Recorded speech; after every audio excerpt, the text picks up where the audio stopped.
Добре, хайде да се потопим в една от тези фини, но супер важни разлики в български език. Говоря срещу казвам.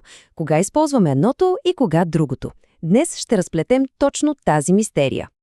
Може би си мислите, каква пък толкова голяма работа, обаче повярвайте ми, тази малка разлика е наистина голяма работа. Един грешен глагол и цялото изречение се променя. За да стане кристално ясно, ще проследим една кратка история. И така, време е да се запознаем с нашия главен герой за днес. Казва се Антон. Ето го и него. Антон. Той е полицай и, нека просто кажем, че денят му е бил от тежките.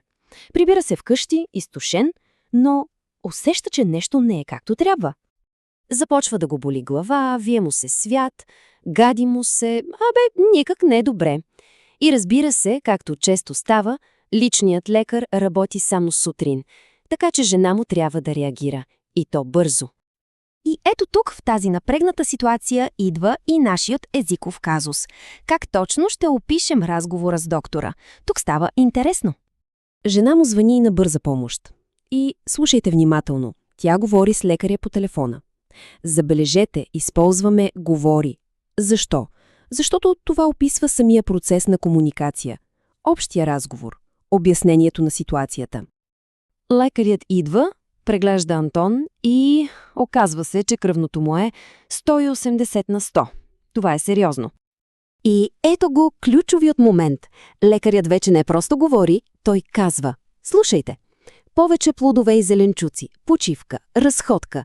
Той дава конкретни, точни инструкции. Той казва какво да се направи. Усещате ли разликата? Значи, нека го обобщим. Говоря е за процеса, за самия акт на водене на разговор. Например, говоря по телефона или говоря английски. От друга страна, казвам е когато предаваме конкретна информация. Цитат. Факт. Лекарът каза диагнозата. Той не я говори. Добре, до тук добре. Говоря е процес, казвам е съдържание. Но българският език обича да ни изненадва, нали? Какво става, ако към казвам добавим една мъничка частица – се? Тази малка частица – се има силата направо да преобърне смисъла на глагола. И това е нещо, което се случва доста често. Нарича се възвратен глагол. Идеята е, че действието сякаш се връща обратно към този, който го извършва. Като бумеранг. Точно така. И ето го примерът. Вече знаем, че казвам е да предам информация. Обаче казвам се вече няма нищо общо с това. Буквално е наричам себе си и така представяме името си. Аз се казвам Антон. И това не е някакво изключение само за казвам. Частицата се е като малък магически ключ, който отключва съвсем нови значения и при други глаголи. Искате ли да видите още един пример? Хайде. Да вземем глагола карам. Просто и ясно, нали? Госпожа Добревска кара кола. Управлява автомобил.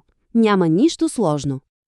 Обаче добавете се и бум, получаваме карам се. Двама души се карат на улицата. Това вече е съвсем друга история, нали? От шофиране отиваме направо към конфликт. Виждате ли, тази малка частица променя всичко. Добре, историята на Антон ни научи на доста неща днес. Хайде да съберем всичко на едно място, за да е ясно и подредено. Така, да запомним.